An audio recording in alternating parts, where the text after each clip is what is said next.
क्लें वंदे दयानिधि श्री चरणारविंदम। वर्तमान ब्रह्म अवधूत ठाकुर श्री श्री दयानिधि परमहंस देवंकर जीवन विषय तांका जन्म विषय तांका अवतार लीला विषय किछि मु कहिबाकु जाउछि।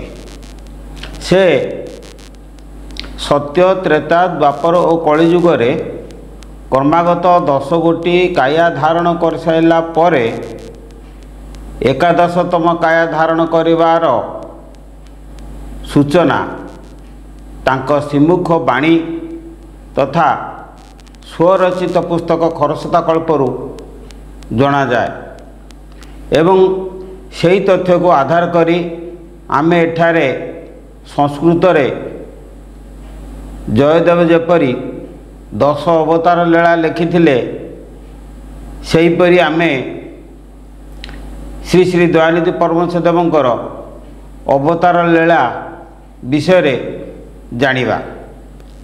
ताहा श्री श्री दयानिधि परमहंस देवंक अवतार लीला।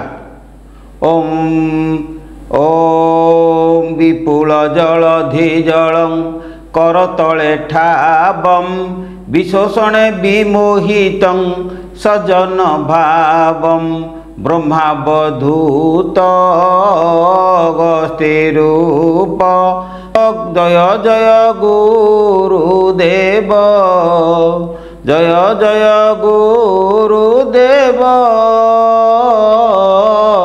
जय दयानिधि देव। शिलाभार श्रीकर संस्थापने ह्रासम लाघव रघुवीर खिन्न प्रयासम ब्रह्मावधूत नल शरीर जय जय गुरुदेव जय जय गुरुदेव जय दयानिधि देव। वृंदावने बाल्य क्रीड़ा गोचारण विधि गोविंद चरण प्रीति मित्रता बोधे ब्रह्मावधूत सुबल विख्यात जय जय गुरुदेव जय जय गुरुदेव जय दयानिधि देव। अर्थात से सत्य जुगरे अगस्त्य ऋषि थिले। अगस्त्य ऋषि सप्त सागर को चलू करथिले। जो अगस्त्य ऋषि ठाकुर श्री श्री दयानिधि परमहंस देव जातस्मर थिबारु से जानी पारथिले जे सत्य से अगस्त्य ऋषि थिले। तापरे शिलाभार श्रीकर संस्थापने ह्रासम लाघव रघुवीर खिन्न प्रयासम। शिलाभार पथरर ओजन जहाँक हाथर करस्पर्श ह्रास पाइथिला से होउचंती नल। तेणु श्री श्री दयानिधि परमहंस देव त्रेता जुगरे थिले से नल। वृंदावन बाल्यक्रीड़ा गोचारण विधि गोविंद चरण प्रीति मित्रता बुद्धि ब्रह्मावधूत सुबल विख्यात जय जय गुरुदेव। द्वापर जुगरे से सुबल सखा सुबल थिले। भगवान श्रीकृष्णकर सखा सुबल थिले एवं से श्रीकृष्ण पाखे पाखे तांका जीवन बीतई थिले। वर्तमान आस कलिजुगरे आमे से 7 गोटी काया धारण करथिले।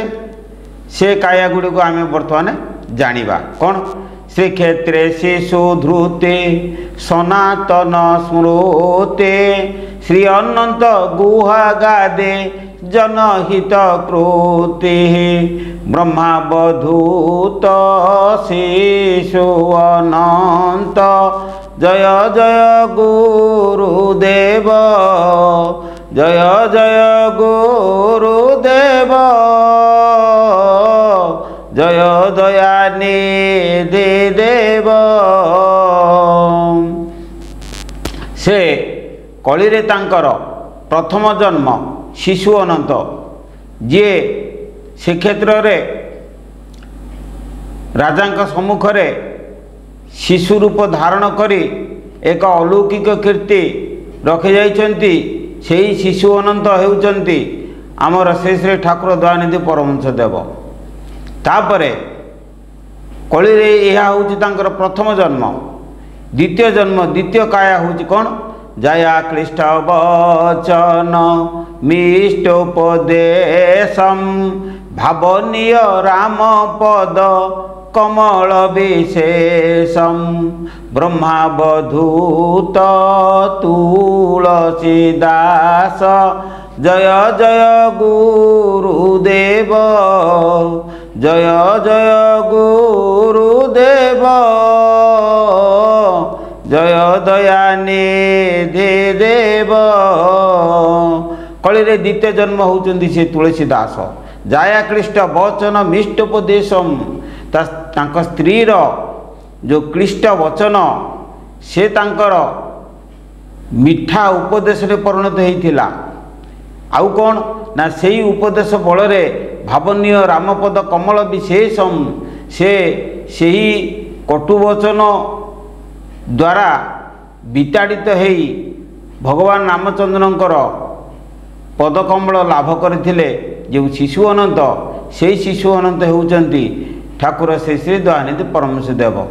तब तृतीय जन्म कौन है शंख क्षेत्रे समागतम मजाचित ब्रूते शून्यादेश संपादन महत प्रवृत्ति ब्रह्मावधूत माधव संन्यास जय जय गुरुदेव जय जय गुरुदेव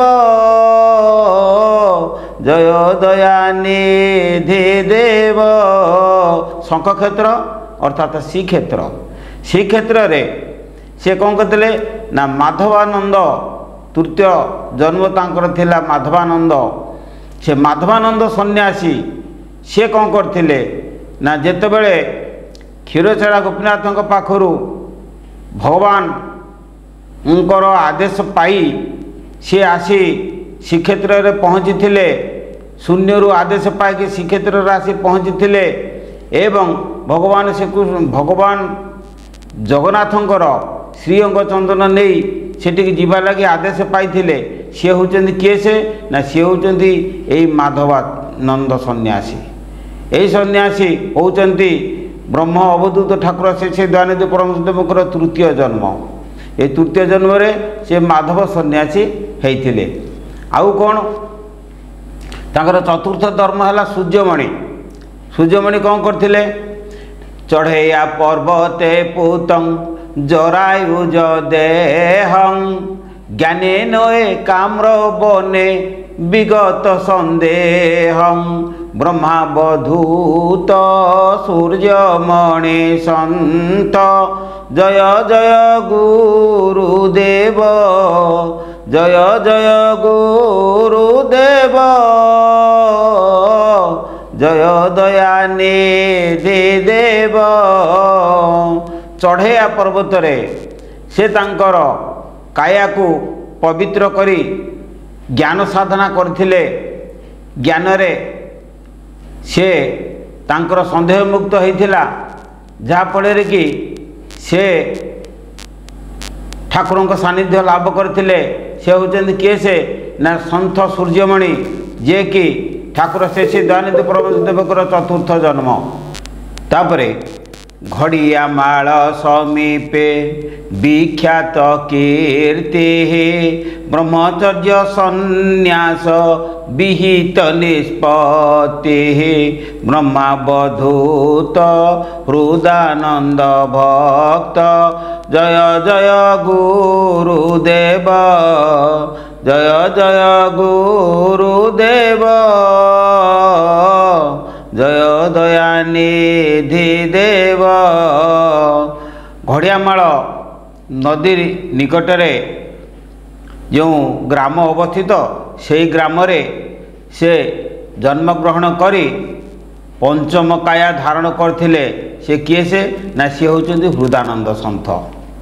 तेणु हृदानंद घड़ियामाल समीपे ब्रह्मचर्य और सन्यास व्रत अवलंबन करी अनेक अलौकिक कार्य प्रदर्शन करथिले।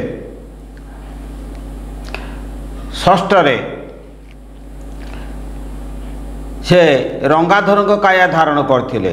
किए से ना काणी कूले वांछित सिद्धि पर काया कलदीपे उज्जीवित आत्म प्रति छाया ब्रह्मावधूत रंगाधर मुक्त जय जय गुरुदेव जय जय गुरुदेव जय दयानिधि देव। रंगाधर श्रीचंदन काणी नदी कूल बायुटांगी निकटवर्ती काणी नदी कूल खरस्रोता नदीर आरपारी से जन्मग्रहण करथिले। से करिकी परकाया सिद्धि से करी शेषरे से कौन कले ना मातृगर्भ को न जाई मातृगर्भ बिना से जन्मग्रहण करने को बांछा करथिले एवं तापर से मध्य सप्तम काया दयानिधि दीनबंधु शरीर में प्रवेश कर दयानिधि नाम धारण करथिले।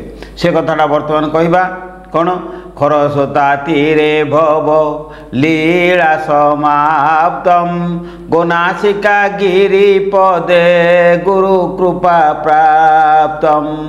खरस्रोता तीरे भव लीला समाप्तम गोनासिका गिरिपदे गुरु कृपा प्राप्तम। महापुरुष श्री परमहंस जय जय गुरुदेव जय जय गुरुदेव जय दयानिधि देव। खरस्रोता कूल से सप्तम काया को धारण करी तांकर लीला अवसान करथिले एवं से परमंश उपाधि पाई अनेक अलौकिक क्रिया करी भक्त मान को संसार बंधन मुक्त करी से देहत्याग करथिले।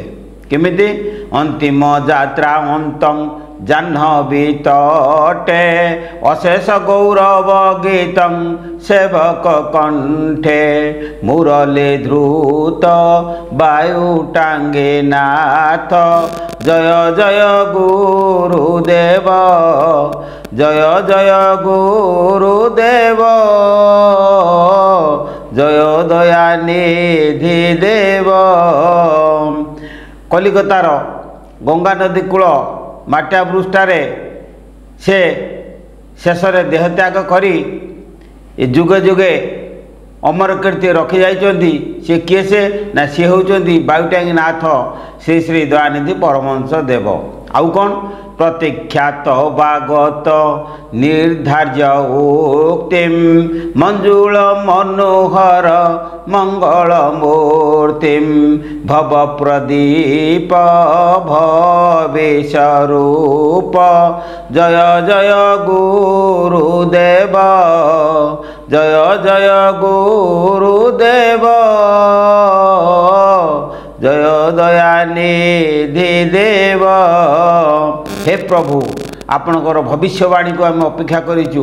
आपण भविष्यत आउ गोटे काया धारण करी ए धराधाम को आसीबे ए आपणकर निर्धार्य वचन आम आपण सम्मुखर शुणीचु। तेणु हे प्रभु आपण को कोटि कोटि नमस्कार आपण कोटि कोटि प्रणिपात कोटि कोटि दंडवत। आपण आसंतु ए धराधाम रे अवतीर्ण हुंतु एवं भक्त मान को उद्धार करंतु। एही होउची ए आम शिष्य मानकर होउची कामना। तेणु वर्तमान तांकर कीर्ति आम जानिले आगो को तांक विषय बहुत किसी कथा आम जानिबा। ग्राहक होइता अखिल ज्योति हृदय जागिब अशेष प्रीति। Subscribe my channel get supreme sweetheart. जय गुरु जय गुरु जय गुरु।